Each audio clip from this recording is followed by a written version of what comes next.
কারা কারা শাওয়ারমার ফুল রেসিপি দেখতে চান অবশ্যই শেষ পর্যন্ত সাথে থাকুন। অ্যারাবিয়ান স্টাইলে কিভাবে শাওয়ারমা বানায় পুরো রেসিপি দেওয়া আছে, শেষ পর্যন্ত দেখতে থাকুন। আসসালামু আলাইকুম প্রিয় ভাই বোনের, আমার আঙ্কেল আন্টির, আপনারা সবাই কেমন আছেন? আশা করছি আল্লাহ পাকের অশেষ রহমতে যে যেখানে আছেন ভালো আছেন, সুস্থ আছেন। প্রতিদিনের মতো আরও একটি ব্লগ নিয়ে চলে আসলাম আপনাদের মাঝে। আশা করছি সবার কাছে অনেক ভালো লাগবে। তো সকাল সকাল ঘুম থেকে উঠেই কিছু কাজকর্ম করলাম, করার পর আর মেয়েদের ওয়াশরুমের কিছু ছিল, কার্পেট ছিল ছোট ছোট, এগুলি নিয়ে আসলাম ধোয়ার জন্য। তো মেশিনে ধুয়ে নিলাম। আর বাহিরে আজকে প্রচণ্ড বাতাস, মানে বাতাসের তুফান হচ্ছে এরকম, আর বাহিরে যাওয়াই যাচ্ছে না, এত পরিমাণ বাতাস। তারপর হচ্ছে অনেক হচ্ছে, বালি উঠতেছে। তো অনেকক্ষণ ধরে অপেক্ষা করতেছিলাম যে একটু বাহিরে আসবো। এত পরিমাণ হইলো, বালু উঠতেছিল, বাহিরে আসতে পারতেছি না। তো এখন কিছুটা কমছে, কমার পর আমি দরজাটা খুললাম। যদি ওই বাতাসের সময় দরজাটা খুলতাম তাহলে কিন্তু মুরব্বী আন্টির ঘরটা একদম বালি দিয়ে বইরা যেত। তো আলহামদুলিল্লাহ রব্বিল আলামিন। তো এদিকে দেখতে পারতেছেন আমি শুকাই দিলাম, সব কিছু শুকাই দিয়ে এখন। আর আজকে আপনাদের সাথে শাওয়ারমার ফুল রেসিপি শেয়ার করব। আমার এর আগে কয়েকটা কমেন্ট আসছে যে আপু শাওয়ারমার ফুল রেসিপি দিও, আসলে কিভাবে আটাটা মিক্স করো, কিভাবে চিকেনটা ভাজো, এভরিথিং আজকে দেখতে পারবেন ইনশাআল্লাহ। আর এই যে দিকে চলে আসলাম দুপুরে রান্নায়। আজকে দুপুরে তেমন একটা রান্না বান্না নাই। তারপর শুধু ম্যাডামের জন্য আর বড় মেয়েটার জন্য কিছু সবজি ভাজলাম। তো ম্যাডাম বলছিল যে সবজিগুলো তুমি এই করো, এই ড্রাই মেশিনে করো, ভাজো। তো আমি বললাম যে না, আজকে চুলাতেই করি, বেশি একটা সময় ছিল না আমার হাতে, অল্প সময়। তো এই সময়ের মধ্যে ওইখানে দিলে অনেক দেরি হইব, তারপর নিচে হচ্ছে পেপার দিতে হয়। তো তার জন্য আমি করে নিলাম। আর কারি পাতা দিয়ে করলাম, শুধু এখানে দেওয়া হয়েছে ম্যাজি মশলা আর হচ্ছে কারি পাতা, ব্যাস। ম্যাজি মশলার মধ্যে সব ধরনের মশলা থাকে, লবণ থাকে, তো তার জন্য কোনো কিছুই দেয়নি, জাস্ট ম্যাগি মশলা আর হচ্ছে কারি পাতা। আর কারি পাতা দিয়ে কিন্তু সবজি ভাজি করলে, যে কোনো ভাজা পোড়া করলে অনেক টেস্ট হয়। যারা কারি পাতা ইউজ করেন তারা জানেন। আর এখানে চিকেন ফ্রাই করতেছে ওভেনে। তো এটাই আজকে ওনারা খাবে হয়তোবা ইনশাআল্লাহ। কালকের অনেক খাবার আছে, ওগুলো গরম করব। তার সাথে রান্না করে নিলাম হচ্ছে সাদা ভাত। এদিকে চলে আসলাম রাতের বেলা, এখানে একটু স্লাইস চিকেন ভিজাইলাম। এই যে এটার আরবিতে বলে দিয়াই সাদের, এটা হচ্ছে সাদের, দিয়াই সাদের। তো আরও আগে ভিজাইছি, দেখেন এখনও আইস আছে, এই যে আইসগুলো। তো আজকে আপনাদের সাথে শেয়ার করব ফুল রেসিপি, রাতের খাবার ইনশাআল্লাহ। সাথে থাকুন, দেখতে থাকুন পুরো ভিডিওটা। এই তো এখানে চিকেনগুলো কেটে নিলাম এইভাবে, এই যে এইভাবে টুকরো টুকরো করে নিলাম। তো এখন চিকেনটা আমি সবগুলো ভালো করে আটা দিয়ে ধুয়ে নিব, যেন স্মেলটা না থাকে।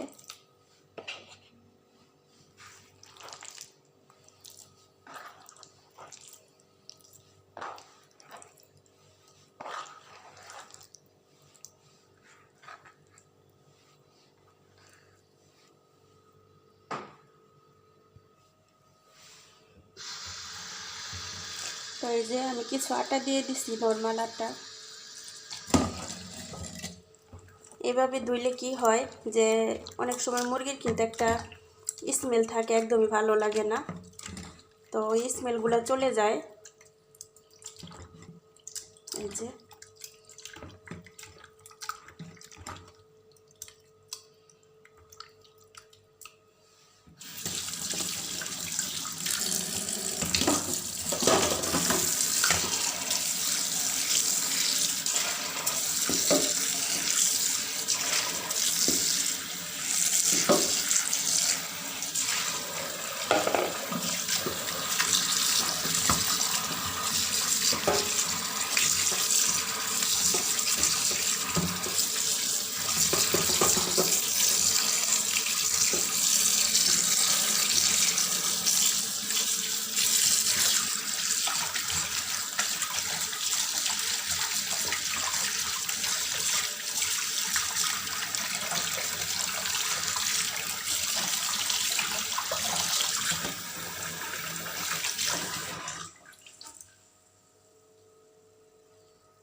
তো এটার মধ্যে আমি দিয়ে দিছি হালকা একটু আদা রসুন পেস্ট, এই যে দেখতেই পাচ্ছেন। তো এখন দিয়ে দিব হচ্ছে হালকা একটু জিরার গুঁড়ো। এটা হচ্ছে গরম মশলার গুঁড়ো, হালকা একটু ব্যাস।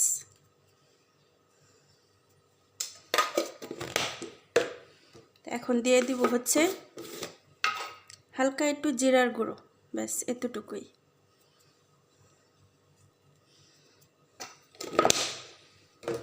আর এখন দিয়ে দিব হালকা একটু ধনের গুঁড়ো, পুরাটা দিলাম না, যেহেতু গরম মশলার মধ্যে সব ধরনের মশলা আছে।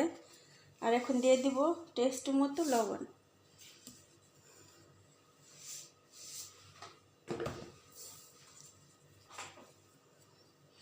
এখন এটা ভালো করে মিক্স করব। তার আগে আরেকটি জিনিস দিয়ে দিব, সাথে থাকুন। হালকা একটু লেবুর রস, জাস্ট এতটুকুই। এখন হাতে মিক্স করব ভালো করে।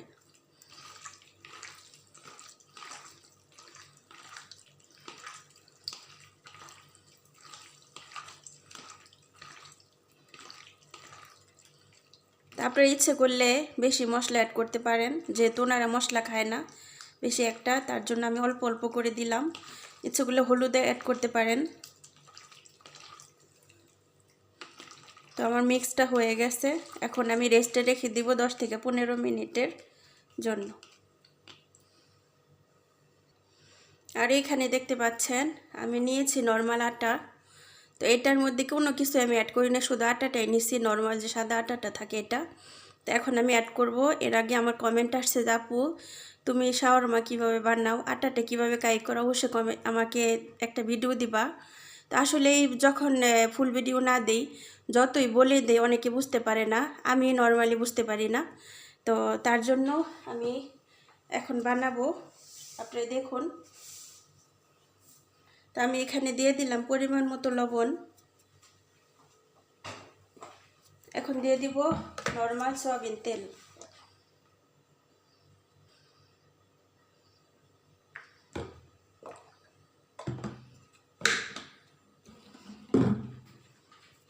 তো আমি এই তো হালকা মিক্স করে নিচ্ছি।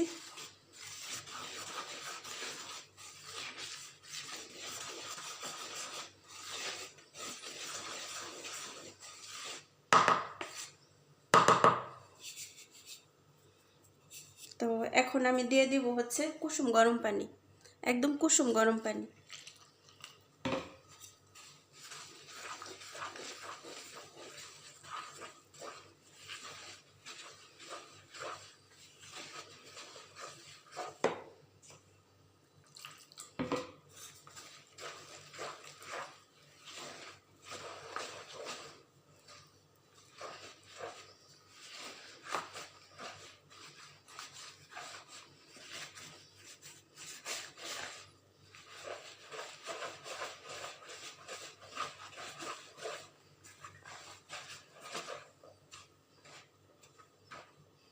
তো এখন আমি সুন্দর করে হাত দিয়ে মিক্স করব।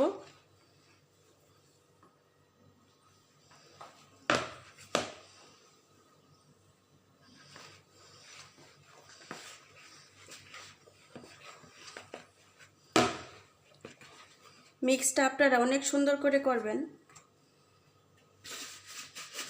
একদম সফট হয়ে যাবে, তখন আপনারা সাইডটা ইয়া করবেন।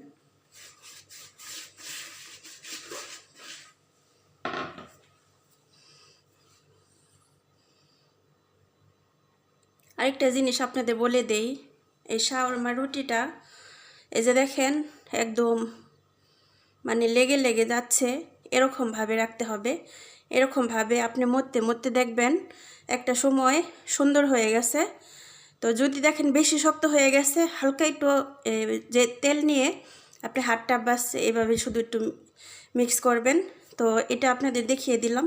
এটাকে কিন্তু আমি মিক্স করব, একদম সফট হয়ে যাবে, তখন সুন্দর হবে রুটিটা।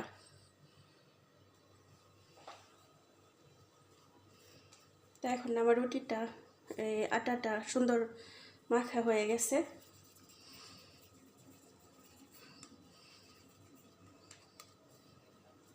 এই যে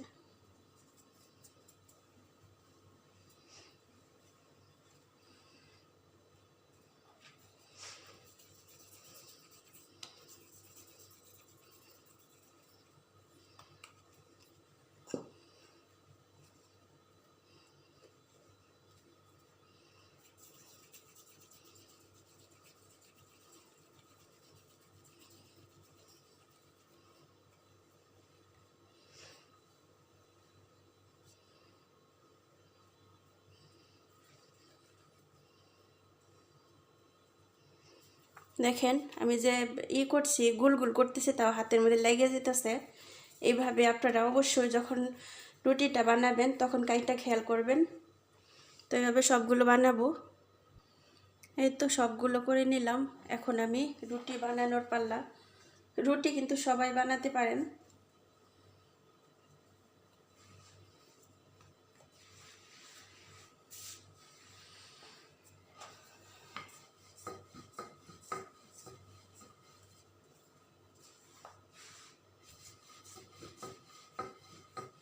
আসলে রুটির কাইটা অনেকটা নরম,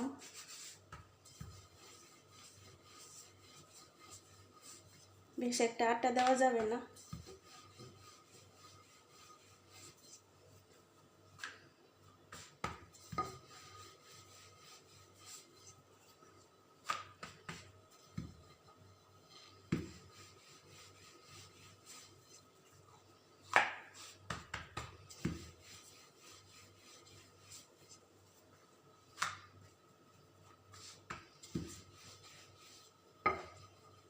তো এইভাবে সবগুলো রুটি বানিয়ে নিব।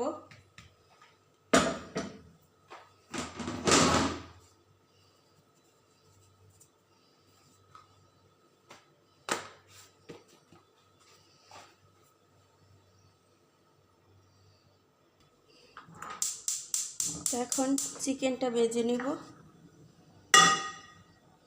সাথে রুটিটাও ভেজে নিব।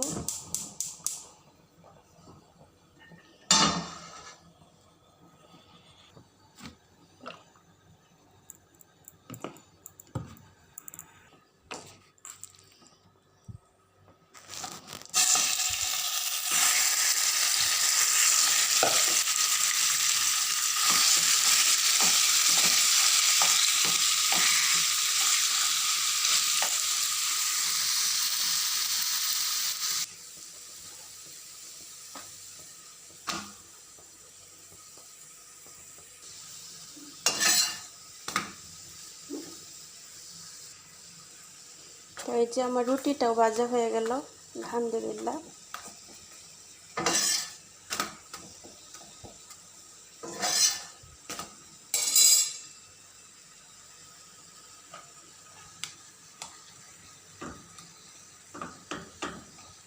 তো এইভাবে চিকেনগুলো ভেজে নিব, তার সাথে হচ্ছে রুটিগুলোও সবগুলো ভেজে নিব।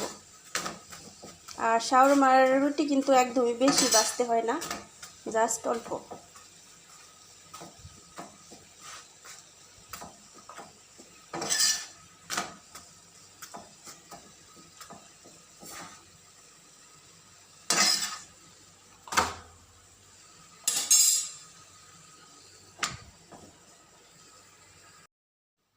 এই তো সবগুলো রুটি ভেজে নিলাম। আসলে আজকের ভিডিওটি একটু লম্বা হলেও আপনাদের সামনে একদম A to Z ভিডিও নিয়ে আসছি। মানে একদম স্লোভাবে যদি কোনো রেসিপি দেখানো যায় তাহলে কিন্তু শিখতে অনেক সহজ হয়। তার জন্য আজকে আপনাদের সাথে একটু ভিডিও লং করলেও সুন্দর করে ভিডিওটা আশা করি প্রেজেন্ট করছি। বাকিটা আপনারা কমেন্টে জানাবেন কতটুকু ভালো হলো। আর এখানে চিকেনগুলো ভেজে নিলাম, আর চিকেনগুলো কিন্তু এই যে তাওয়ার মধ্যে দেখতেছেন একদম পোড়া পোড়া করে নিছি। শাওয়ারমার কিন্তু পোড়া পোড়া একটা টেস্ট আসে, খুবই ভালো লাগে। যদি এরকম করে ভাজেন তাহলে বুঝতে পারবেন টেস্ট কাকে বলে। চিকেনগুলো ভেজে নিলাম, সাথে নিয়ে নিচ্ছি হচ্ছে শসা কেটে নিছি, আর এখানে নিয়েছি মায়োনিজ, আর এখানে হচ্ছে রুটি। তো এগুলো দিয়ে আজকে বানাবো হচ্ছে শাওয়ারমা। দেখতে থাকুন পুরো ভিডিওটা। আর এদিকে আমি অলরেডি বানানো শুরু করছি, আর আপনারা কিন্তু দেখবেন অবশ্যই। এই যে দেখছেন আমি মায়োনিজ নিয়ে নিছি, রুটির মধ্যে সুন্দর করে দিয়ে দিচ্ছি। এইভাবে আপনারাও করবেন। তো আপনারা ট্রাই করবেন। আসলে এক এক রকম টেস্ট। আমরা কিন্তু প্রফেশনাল না, যারা বাহিরে বানায় তারা কিন্তু প্রফেশনালভাবে বানায়। আর আমি কিন্তু জাস্ট বাসায় বানাচ্ছি, কিন্তু কিছুটা ওরকম করার চেষ্টা করতেছি। একটি কথাই বলবো যে আমি নিজে পছন্দ করি না বাইরের খাবার বেশি একটা। আর ওনারা আগে পছন্দ করতো অনেকটা, কিন্তু আমি আসার পর থেকে আমি নিজে অনেক কিছু বানাই। তো বানিয়ে সবসময় চেষ্টা করি ঘরে খাবারটা খাওয়ার জন্য। কিন্তু আপনারা যদি ঘরে এভাবে করে খান, আমি মনে করি বাহিরের প্রফেশনাল থেকে ভিতরে কিন্তু বাসার ভিতর রান্না করাটা অনেক ভালো। এই যে দেখতেছেন আমি মায়োনিজ দিয়ে তারপরে দিয়ে দিচ্ছি শসা, তারপরে চিকেনগুলো দিয়ে এভাবে রোল করে নেবেন। তো আমি যে 2টা বানিয়ে দেখালাম, এভাবে আমি সবগুলো বানিয়ে নিব। তো আপনারাও যদি বানান তাহলে আমার এই রেসিপিটা দেখে অবশ্যই এইভাবে বানানোর চেষ্টা করবেন, তাহলে বুঝতে পারবেন কতটুকু পারফেক্ট হয়। এই তো আমার শাওয়ারমাটা একদম রেডি করে ফেললাম। আমি কিন্তু আগেই আমি পেপারে এই পেঁচিয়ে দেখালাম, আবার এভাবে খোলাভাবে দেখালাম যেন আপনাদের বুঝতে সুবিধা হয় এবং আপনারা বুঝতে পারেন। এই রুটিটা কিন্তু কোনোভাবে শক্ত হবে না। আসলে আপনি যদি বাতাসে না রাখেন এছাড়া শক্ত হবে না। আর খেতে কিন্তু অনেক টেস্ট। অবশ্যই আপনারা বাসায় করবেন। সকালের নাস্তা কিংবা যারা রাতে হালকা খাবার খেতে চান তাদের জন্য আসলেই খুবই মজার একটি রেসিপি। মাশাআল্লাহ তাবারাকাল্লাহ। তো আপনাদের কমেন্টের অপেক্ষায় থাকবো। কার কাছে কেমন লাগলো অবশ্যই কমেন্টে জানাবেন ইনশাআল্লাহ। আর এদিকে সুন্দর করে ডেকোরেশন করেও আপনাদের সাথে শেয়ার করলাম। কেমন লাগলো অবশ্যই কমেন্টে জানাবেন। আর যারা যারা আগে কমেন্ট করছিলেন শাওয়ারমার ব্যাপারে, আশা করি সবাই রেসিপিটা শিখে নেবেন আর নিজেরাও বাসায় ট্রাই করবেন। ট্রাই করলে আপনারা বুঝতে পারবেন। তো আজকের ব্লগটা এখানে শেষ করবো। সবাই ভালো থাকুন, সুস্থ থাকুন। আল্লাহ হাফেজ, আসসালামু আলাইকুম। সবাইকে অসংখ্য ধন্যবাদ।